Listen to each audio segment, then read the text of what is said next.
Can you hear me at the back? Okay. Yes, at the back. Yes. Okay. That's good. ما راحت‌تر هستم که در انگلیسی حرف بزنم.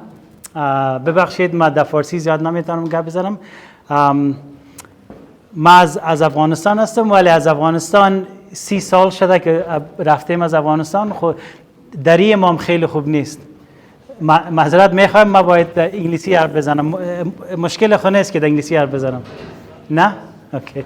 So I hope you don't mind. I would have loved to speak in Farsi, and because I'm doing such a technical presentation, I need to make sure that I'm accurate with my information, and I don't want the information to be misinterpreted over to you, right? So I just need to make sure that you're all okay and that you didn't expect a Farsi presentation. Maybe one day I'll improve my Farsi and I will do this in Farsi language. But it's very nice to be here. I'm so sorry that I got delayed. It's part of my fault because I did not calculate enough time between downtown and UFC, because I live in Edmonton and I had another session in downtown, and by the time I finished, I drove. It took longer than I actually thought, so I apologize. But we will make sure that we'll get you out of here right on time. And I think we have until 6:30, or we can stay longer. Maybe just a little bit, maybe 5-10 minutes. That is fine. So I will go through my presentation. If you have any questions, please stop me, or if you want, just let me finish my presentation. I'll probably take about 20 minutes or so, and then after that I'll just open it up to questions, and you can ask me as many questions as you would like. Just out of curiosity, how many of you are currently an applicant with APEGA? Okay, so I'm sure you have some questions related to your specific questions, and that's fine. Is there anyone who has gone through the process, either as a member in training or as a PNG? Yes, yeah. Nice to see you again. How are you? Good to see you. Yes. Anyone else? Yes? Yes, my education is on the process. Okay. Okay. For EIT. Okay. Sounds good. Just to make sure that you finish the presentation, I was wondering maybe we could let you just do it, and we can take question and answer at the end of it. So in other words, Parisa told me to shut up and start the presentation, right? That's fine. You need somebody like that in the room, right? Otherwise, it will take all day. All right, so I wanted to quickly talk to you about APEGA's background and why APEGA exists. APEGA exists because of a very specific legislation called the Engineering and Geoscience Professions Act. This is a law, a legislation, which sets the standards of not only what the standards of practice of engineering is, but also what the registration requirements are. So when APEGA's requirements are a little bit strict, it's not because APEGA is trying to be not nice, it's because of this legislation. The requirements come from the legislation, and that's why APEGA needs to make sure that every applicant, no matter where they are trained, inside Canada, outside of Canada, they go through the exact same process. Okay? So APEGA's mandate comes from that legislation, and it's a public document. It's on the APEGA website. You can download it, and you will see what the requirements are according to the legislation. But according to the legislation, APEGA serves two functions. Okay, when we talk about APEGA's mandate, it comes in two functions. The first function is called non-statutory. So non-statutory meaning that APEGA will offer support programs and services to the registrants to not only be compliant with the legislation, but also to be successful in your practice. So there's a lot of resources, a lot of helpful tools, guidelines, professional practice standards, a lot of events. But with the statutory obligation, APEGA acts as a regulator. So this is where we will spend our time today. While we are going to be spending quite a bit of time on registration, but you should also know that the the authority that APEGA has from the legislation is in these 4 areas when it comes to its regulatory function. Number 1, APEGA has the authority to register engineers and geoscientists in Alberta, along with companies that are going to be offering engineering and geoscience services within the province of Alberta. Can I ask you a question? Is there anybody who has a geoscience background? Everybody is what? Mixed up geoscience and petroleum engineering. Okay, so since you have applied, you know that there's a bit of a difference, right? Okay, so if you have any specific questions on geoscience, let me know. But everything else, everything that I'm going to talk about is pertaining to engineering, because I thought everybody here was an engineering applicant or is going to be an engineering applicant. So registration is what APEGA offers. APEGA also has the authority to investigate any complaints that would come from the public against its registrants. If these investigations are substantiated, meaning if they're positive, then APEGA has the authority to discipline those individuals and corporations. And how APEGA disciplines that individual or that corporation will depend on the severity of the offense. If something is of criminal in nature, then of course APEGA will hand over that case to the legal system or the court systems within the province of Alberta. Last but not least, APEGA has the authority to enforce the legislation, which means that only those who are registered with a regulatory body in Canada can use the term engineer in their job title on their LinkedIn profile or on their business cards.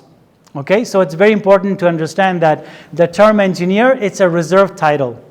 When you open the dictionary, it doesn't mean that you look up the term engineer, it's not going to say it's an APEGA term. No, according to the legislation, it's a reserved title, meaning that it's reserved for professionals who have gone through a registration process to make sure that they have the qualifications that is needed according to the legislation.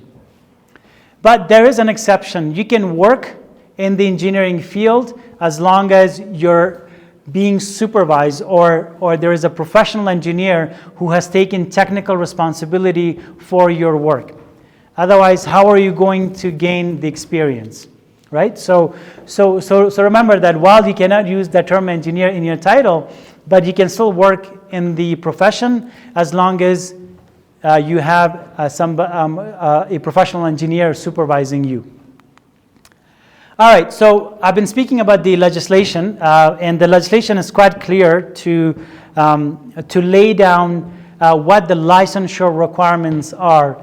And accordingly, there is a definition in the legislation, and this is right from the legislation, which states what the definition of engineering is, or what the practice of engineering is. I'm not going to read you the entire definition. I'm just going to focus on the highlighted portion of the definition, which I think really speaks to the essence of what this definition is trying to say. And according to the legislation's definition of engineering, which is what the Board of Examiners are going to be evaluating your experience against, this definition is such that the practice of engineering is the professional application of the principles of mathematics, chemistry, physics, or any related applied subject. So in other words, the practice of engineering is the professional application of physical sciences. Now, the key term that I'd like you to remember as I go through the rest of my slides is the professional level. The application of engineering theory has to be at the professional level. The term engineer or the practice of engineer, it's very, very broad. It spans over multiple disciplines, multiple areas, industries, and at the same time, different level of application of theory. Right? It could be at the technician level. It could be at the technologist level. But what is required for APEGA's registration? It has to be at the professional level. Now, what differentiates a professional level versus a technologist level? So a technologist level experience would be engineering, but you as an engineer are going to be working with some very routine codes and standards.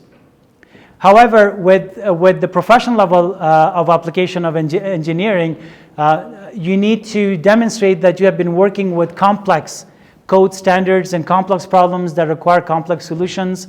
And therefore, the Board of Examiners need to understand whether you have the professional judgment for a professional engineer to be able to work with those complex problems. So that's where the difference will come in between a technologist level and professional level, which is why I wanted you to start focusing on the fact that any experience that you gain, and for a lot of you that don't quite have the experience yet, but you will be obtaining that experience because you'll be working obtaining the minimum 48 months of experience, or the Canadian experience as well, even though our website doesn't talk about the Canadian experience. That's because to be eligible to apply, there's no Canadian experience required.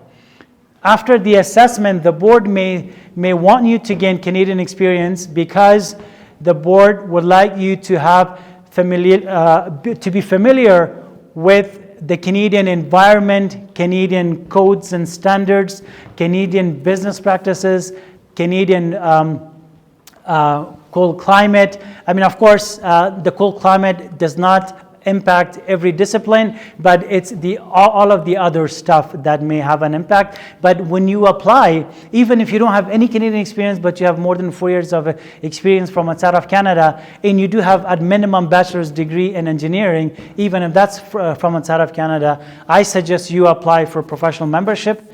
If you do not have permanent residency, then you should apply for licensee. Now, the application process, I will talk about that very quickly. It's online.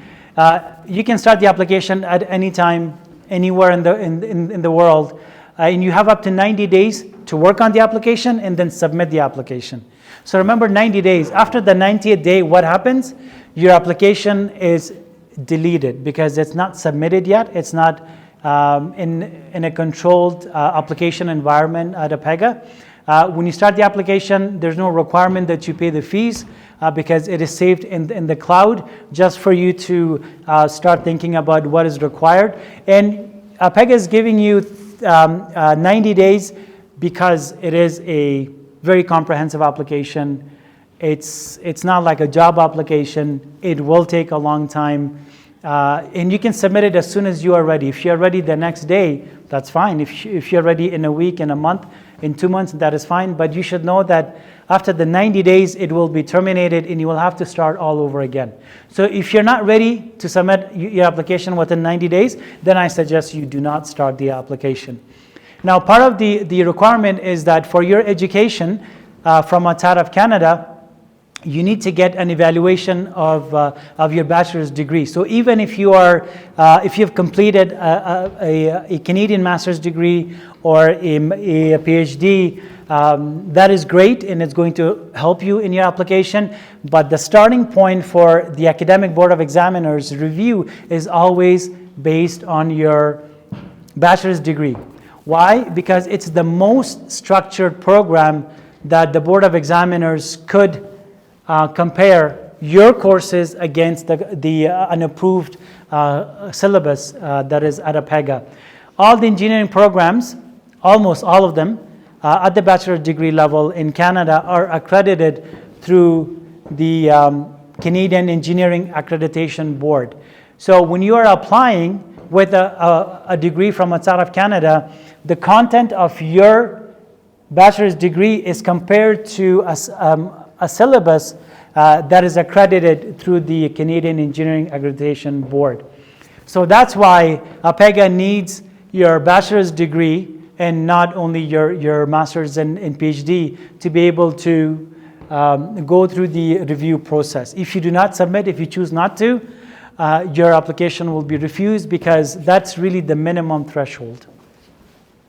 So once the application is submitted, the Board of Examiners, before the Board of Examiners sees your application, the APEGA staff will do a quick administrative check to make sure that all the information that is needed for a full review by the Board of Examiners is there. If there's anything missing, You know, sometimes the APEGA staff will hold your application and ask you to submit that information, or sometimes they may not even ask you, and they will just submit what you have submitted to APEGA to the Board of Examiners. And at times, if it's incomplete, that's going to impact the outcome of your application. So when you're ready to apply, make sure that you apply with complete documentation, with complete information, so that you have, you know, a better outcome.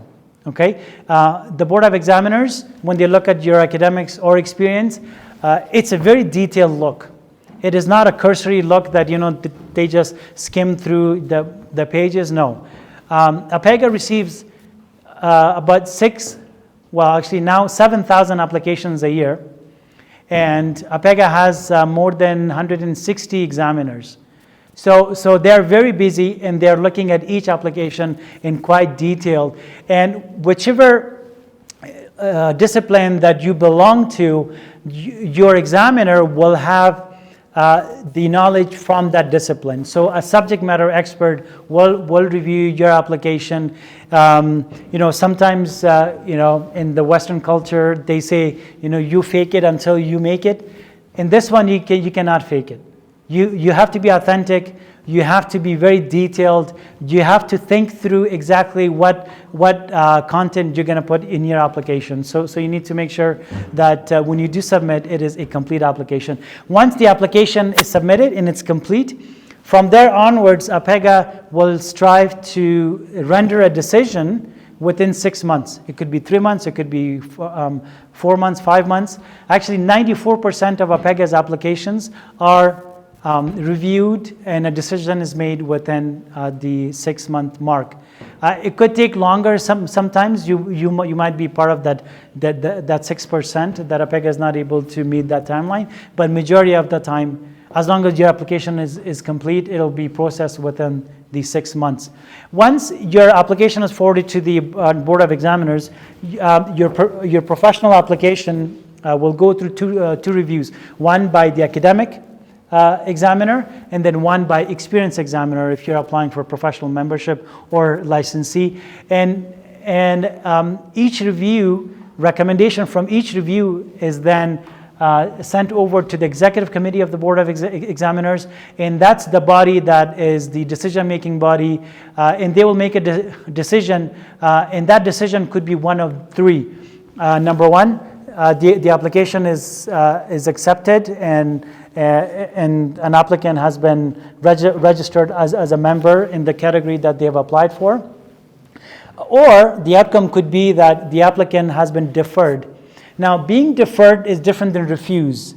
Once you're refused, that means you're no longer in the running, in your application is at that point closed. When you want to apply, you have to apply as a new applicant. But if your application is deferred, that means that you may have not met the application requirements at the moment currently, but the Board of Examiners will give you some time and will tell you exactly what you need to do in order for your application to be approved as a member in the category that you have applied for. So don't confuse refused against deferred. If your application is deferred, that means your application is still being considered, but you have to fulfill certain conditions, whether it's some exams or provide further experience.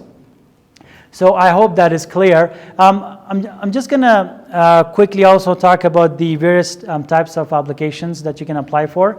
I don't know how many of you will actually apply for member in training, but if you do, it's a very simple application.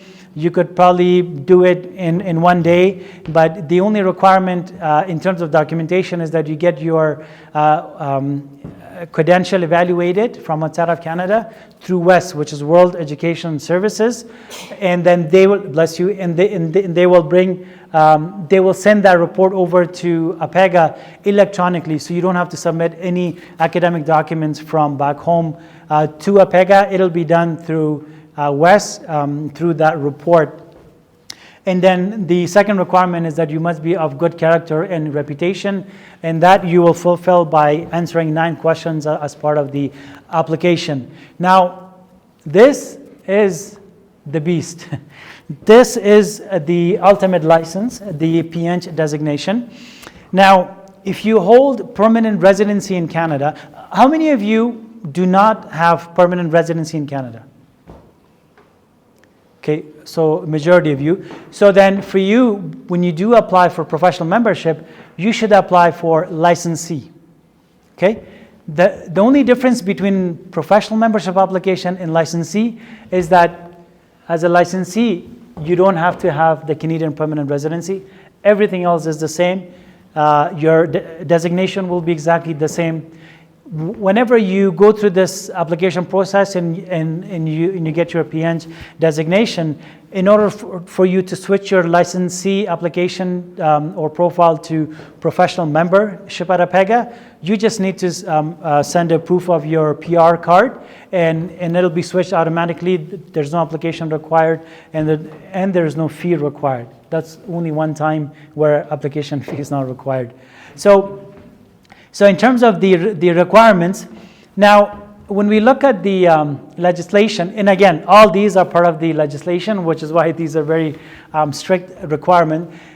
For education, I said bachelor's degree, but when you look at the legislation will say at minimum, the minimum threshold is 2 years of post-secondary education in engineering. That'll make you eligible to apply. But because the standard is that your education, your bachelor's degree has to be substantially similar to a Canadian accredited program, therefore it has to be a completed degree. So that's why I'm using the term bachelor's degree in engineering, because the difference is if you could be eligible to apply even with 2 years of post-secondary education, but to be academically qualified, you need to have a bachelor's degree that's substantially similar to an accredited program, because the courses that you have taken in your bachelor's degree from anywhere in the world will be compared to an accredited program. And if you are assigned any exams, it'll be based on the perceived deficiency, meaning that you might be missing some courses that is expected of a Canadian graduate. But if you have taken master's degree or PhD degree level courses, there is a chance maybe you have taken that course, that advanced course in later years, which can help you. The other way an exam could be waived is if you have substantial engineering experience, even if it's from outside of Canada. Okay, how many of you have more than 10 years of experience? A few. Okay, so say your academic assessment yields exams. And the Board of Examiners also see that you have 10 years of good quality engineering experience that is at the professional level, then it's possible that the Board of Examiners may waive those exams. Okay, so that's why it's important for you to submit all of your experience and not only submit 48 months of experience, which is required. This is the minimum. So remember, like, you probably noticed that I'm not saying anything about Canadian experience. That's because you do not need Canadian experience to apply.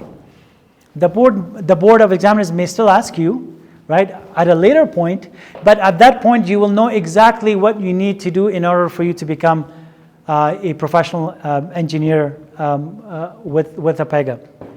And I get this question a lot, that hey, isn't it simple to just apply for MIT right now or member in training, and then when I get my Canadian experience, then I will apply for a PNG? I would say, no, I don't think that's a good idea, especially if you're committed to becoming a PNG in Canada. I suggest you submit, as long as you meet the minimum requirements, you submit an application for professional level, because worst case scenario, your application is deferred. It may not be refused. If it's deferred, meaning that even though you have not met the current requirements at the moment, you know exactly what you need to do before your application is approved as a professional engineer. How am I doing with time?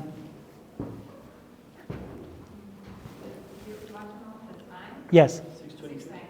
6:20. So maybe another 10 minutes, I'll be done with my PowerPoint, and then I can stay as long as Parisa says.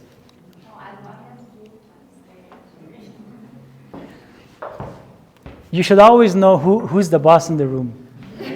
Always. I learned my lesson. I'm bugging you, Parisa. So, all right. So, experience, 48 months of experience. It can come from anywhere in the world. English language competency requirement is something that you must meet, but you don't have to worry about writing any kind of tests. The Board of Examiners will evaluate your communication skills, and they will really make a decision on the overall application that you have submitted. If they feel that you need to demonstrate your English language competency, then they might ask you to write an exam, not an exam, a test. But in your cases, I don't think you have any issues with the English language, so you'll be fine. The fifth requirement for professional membership is that you must demonstrate knowledge of law, ethics, and professionalism. Remember how I talked about waiving of exams based on experience or your advanced courses and postgraduate degree programs? This is one exam that could not be waived. It doesn't matter if you're trained in Canada or outside of Canada, you must write and pass the National Professional Practice exam. And you can only register for it after you have submitted an application as a professional member or a professional licensee. Last but not least, you must demonstrate good character and reputation requirement. And this will actually come into play when you are required to identify references and validators, because they will comment on your character and reputation as well.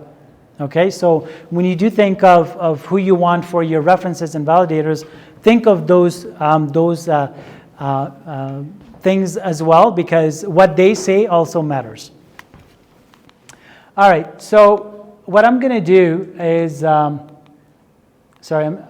just going to give you a summary of different application types that you can apply for.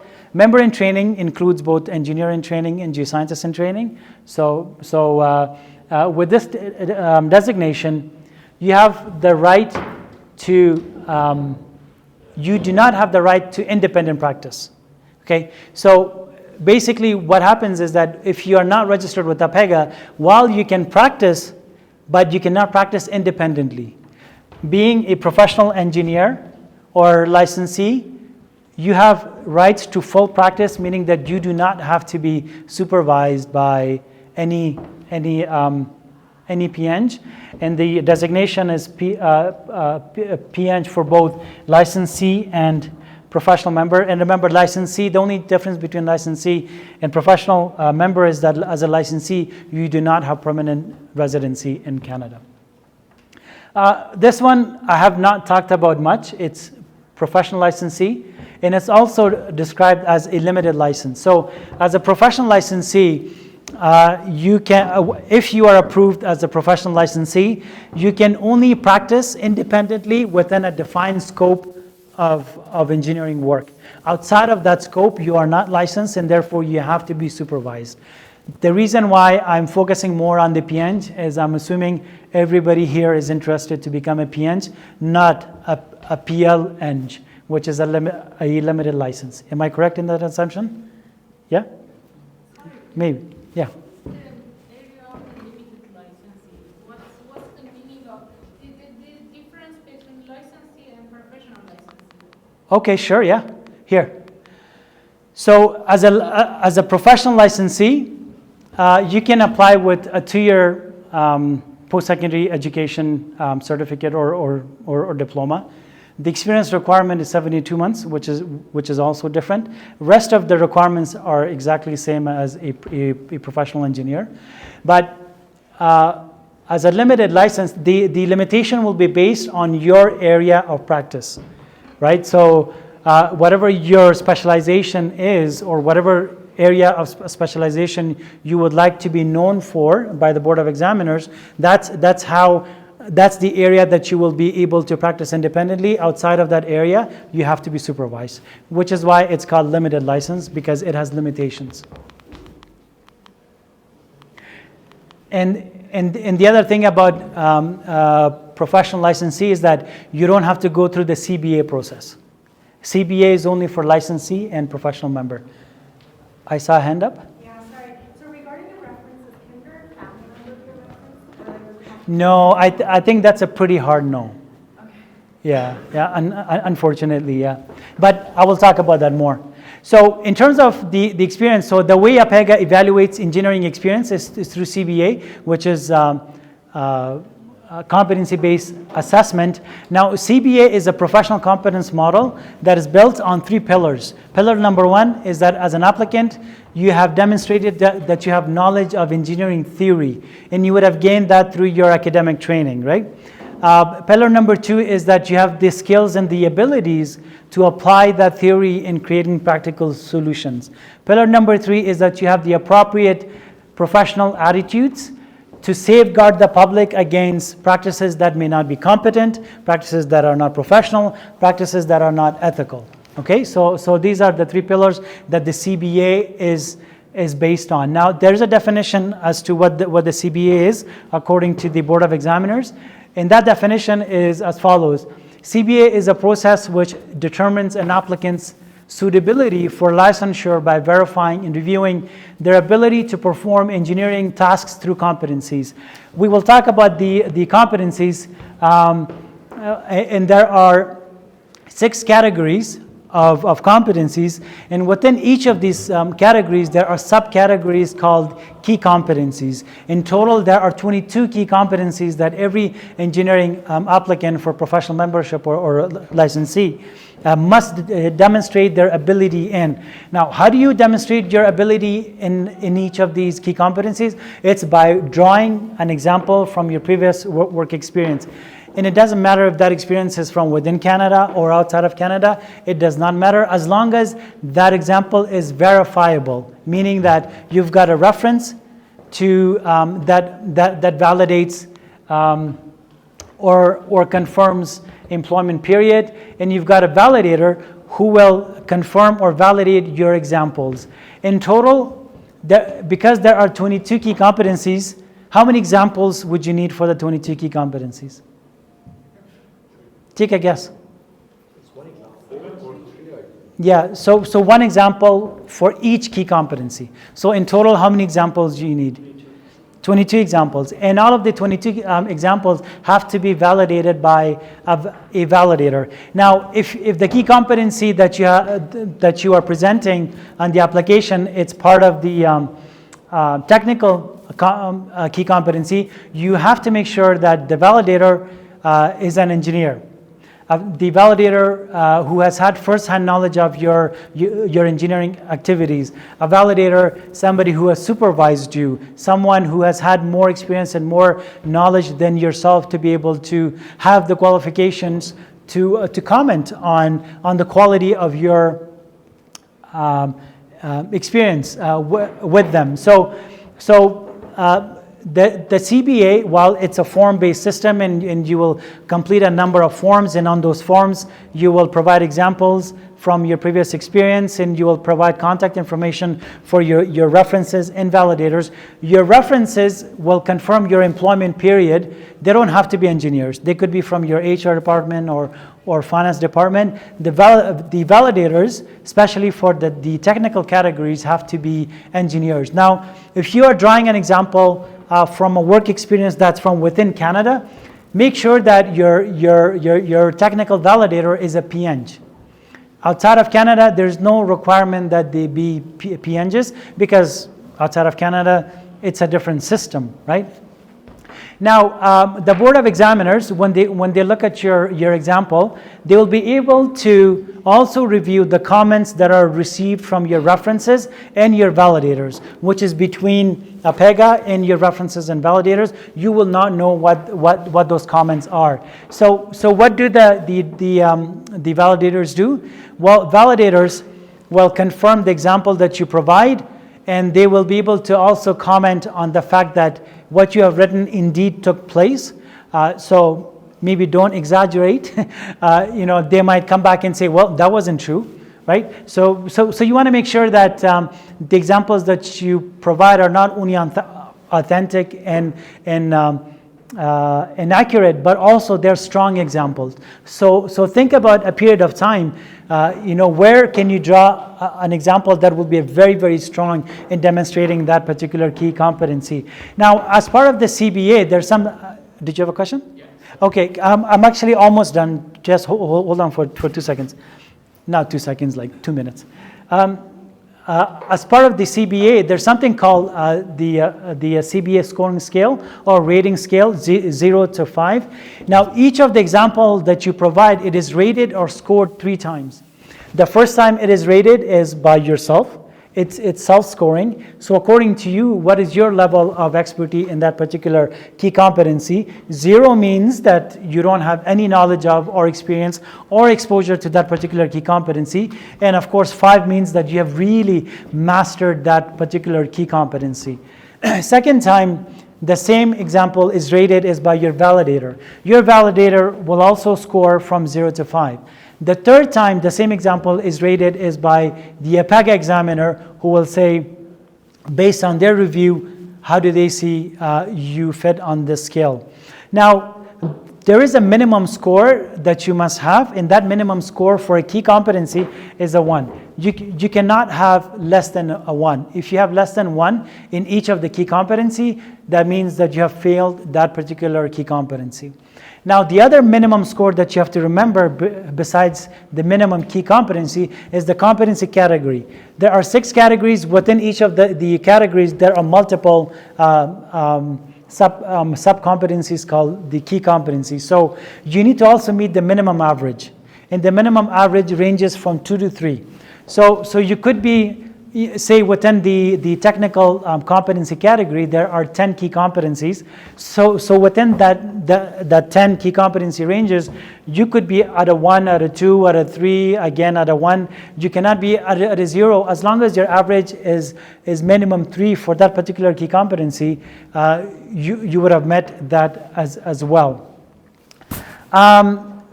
Before I end, let me just also quickly talk about a concept called experience credits. So it's possible that since many of you are, in a postgraduate degree program, for example, if you have completed a course-based master's degree program that had a significant research project, or you had to defend a thesis, it's the thesis or the research part of the of your program that can grant you up to 12 months of experience credits. Similarly, for your PhD, you could be granted up to 24 months of experience credits. The other experience credits that you could gain is if you have completed any kind of practicum or an internship as part of your undergraduate degree program. I'm sure you're all aware of a Canadian bachelor degree program where they have co-op terms. If you have something similar as a co-op term, you could potentially get 12 months of experience credits. Now, if you had a co-op term type experience and you had a master's degree and a PhD, the maximum you could be eligible for experience credits is 24 months. It's not 36 months. It's 24 months is maximum. The rest of the 24 months that's required for a minimum eligibility requirement has to come from your work experience. I will stop right there. How am I doing with time? Yeah, very good. The only concern is that we need to evacuate the whole space in 10 minutes to 7. So if we can wrap up the Q&A by then. Yeah. Well, the presentation part is done, and I can stay as long as you need me to. So I'm okay with questions then? Yes, of course. Okay. So I'll take one at the back, and then I'll come to. I don't know how much. Well, we will take one at a time, and then if there's nobody, I'll come back to you. I'm a petroleum engineer. I'm in the process of doing my application in APEGA for professional engineering. The good news was that APEGA has removed the necessary condition of 12 months of Canadian work experience, like in BC and Ontario. Some of my friends recommended me to apply to other provinces like BC and Ontario and then transfer it here. I don't know how strict are Board of Examiners regarding the foreign work experience. So it could be regarded as equivalent to what... Right. Yeah, that's a good question, actually. Unless there was part 2 to the question? I had a question regarding the examples. Shall they be unique example. For example, assume a person working in a company on a single project for several years. Yes. Yeah. And can the competencies cover different aspects from the same project? Yeah, very good questions. So I will start with the second one first. So the question is, and this will apply to everybody also, is that for the key competencies, what is the requirement in terms of examples, right? So some of the things that I can share with you is that with one example, it is possible to meet multiple key competencies, okay? But I do not advise you to copy paste the exact same example for all the ones that you think are similar. Still make it very much relevant, right? But one situation, it could meet different key competencies. And each example has to have one validator. You cannot have more than one validator for each of the key competency examples, but one validator can validate multiple key competencies. So there are 22 key competencies. Minimum requirement is you must have at minimum 3 validators. You could have up to 22 validators, one for each key competency, but minimum is 3, which means that one validator can definitely validate multiple key competencies, right? And the other thing I would say is that before you identify a validator or a reference, make sure that you contact them first. Make sure that they'll be able to reply to APEGA, they'll be able to support your application. If not, then your application will be put on hold, right? As for Canadian experience, I know it doesn't say anything on the APEGA website because the legislation does not talk about Canadian work experience. So anyone with experience in education from anywhere in the world is eligible to apply, but the Board of Examiners may still ask you that after their full review. But it is also possible to meet the requirement because a part of your experience has been identified as equivalent to Canadian work experience. Did I answer? Percentage of acceptance? Sorry? A percentage of acceptance, at least during the last year. I would say in terms of refusals, the number is very, very small. I can count with my hand how many people have been refused. But majority of the people who haven't met all the requirements, they are deferred, meaning that they're still in the system, but they have to do a few things before they can. Can I share with you stats? No. Another question regarding the NPTE exam. Yeah, actually, how about I let others ask, okay? Yes. Well, thanks. Many people here that have like previous years of experience, and for the validators, for like recent years, the validators are available and they will assist us because they have all the clarification meetings so they know we have met those 22 competencies. However, for example, in my case, I have 25 years of experience, but from previous years, beyond the 6 years, I talked to a lot of them for the validator because they might be subject to audit, right? They say that they don't have those, they don't remember those clarification meetings that I met those 22 competencies, and they were not willing to become a validator. Then I asked APEGA, is it possible after the initial evaluation, if it's possible, can we use as a last resort, work certificate? As they do in US and Europe and Asian countries.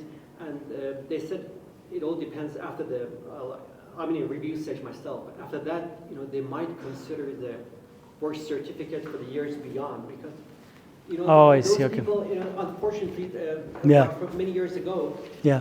The validators, they're not willing to sign in because Yes. they don't remember those clarification meetings and it's fair.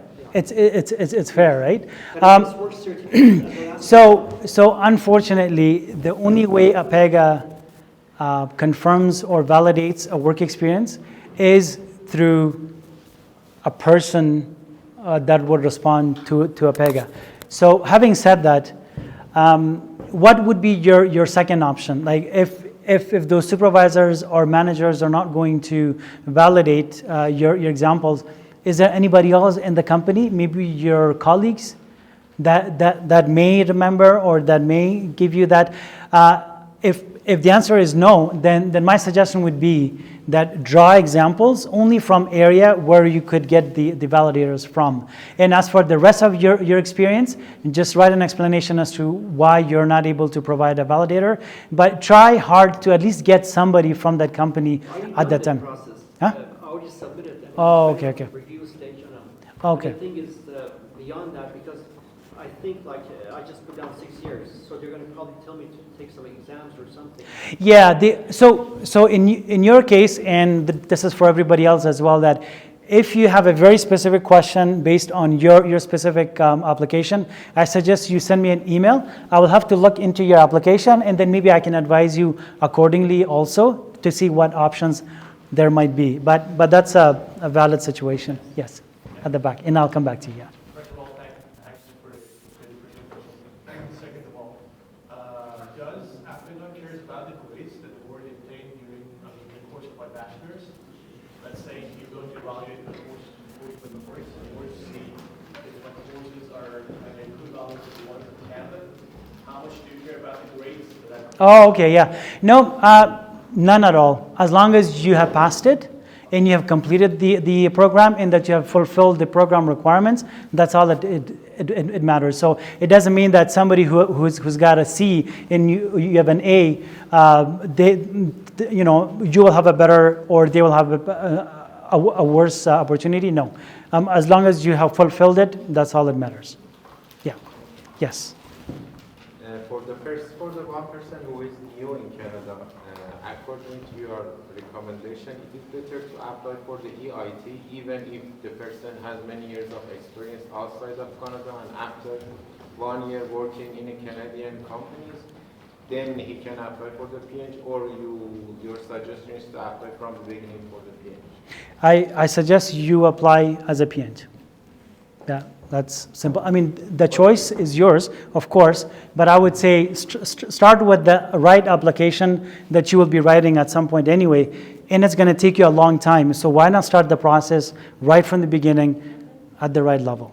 You know, the problem is that I heard some rumors that without having experience inside Canada, it is true. It is not true. Yeah, no, absolutely true. But also, after you have gone through the process, you will know exactly what you need to do. Right now, you have no idea what you should focus on so that you can meet all the requirements, right? Canadian experience is one part of it, but there are other things as well, like exams. Maybe you don't have, your quality of experience is not good enough, and they may have not accepted all of your experience. Maybe they will accept a part of your experience, right? So if you don't go through that process, you will not know exactly.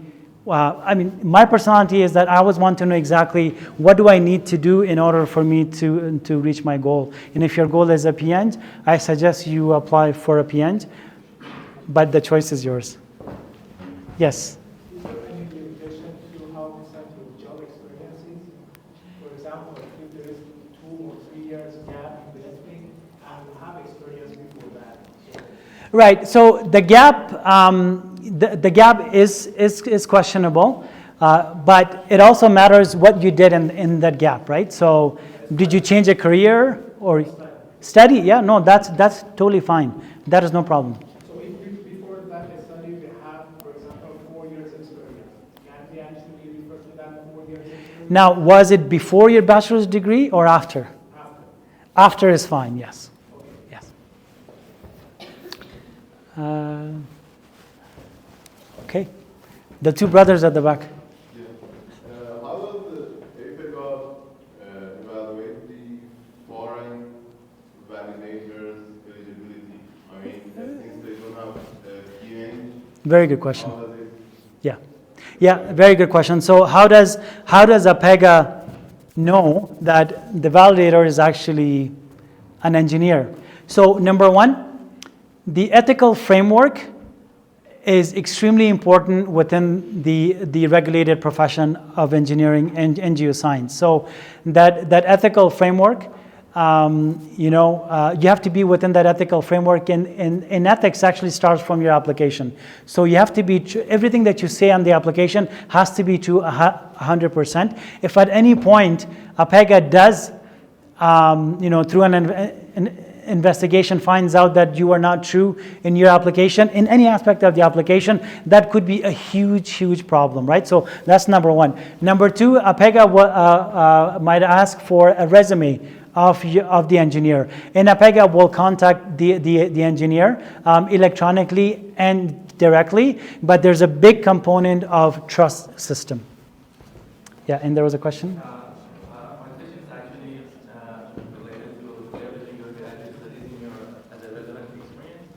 So the thing is, I have done my PhD in Canada and my master's in Iran. I don't have access to my supervisor. Like my master's supervisor, do I need to still introduce him as a reference or validator or something, or just my PhD is fine? Yeah, PhD is fine, because if eligible, you could get up to 24 months anyway, and you cannot get more than 24 months of experience credits. So the only time you would need your supervisor from your master's degree is if you're applying for experience credits for your master's degree. But if you're going to get your 24 months out of PhD, then other credits don't matter. Yeah? So the other thing is that actually when I started working full-time in Canada, I was still a PhD student, but I was allowed to work full-time because of the policy or whatnot. So can I still take that experience when I was a student into account? Like, let's say 6 months. Yeah, I had like an overlap of working full-time in a company that I'm still working for, but I'm doing my PhD. Okay, so then you can only claim one, either the work experience or your experience credits. You cannot claim both. So like if I have 2 years of experience in this company and I have done a PhD. Okay. But at the same time, right? You did at the 6 months it has the overlap, the only 6 months. 6 months, yeah. So the board would have to review that, but the rule of thumb is that you cannot double dip, meaning that you cannot ask for experience credits for your PhD program and also ask for experience that overlapped with with your PhD program. And if the overlap is only 6 months, chances are the Board of Examiners may not accept the 6 months if they are giving you 24 months of experience credits. If they are giving you less, then maybe it's up to them, but those are kind of the rule of thumb that you should just claim one or the other. Yeah. Yes. Are we still okay with time? Because I can see. Last question. Okay, last question? Okay, last question. Go ahead. Can we take the NPP exam after receiving the EIT designation? No. The only time you can register and write the NPPE if you have submitted an application for professional membership or licensee, because NPPE is not required for EIT. Okay, I guess that's the end of it. That was the. Sure. What's the best time to take the exam? After the board of examination? No, as soon as you submit the application, I suggest you start preparing for the exam. Yeah. For the member in training, how many years of experience do you need? 0. 0? Yeah. Okay, well, thank you very much. I hope it was okay.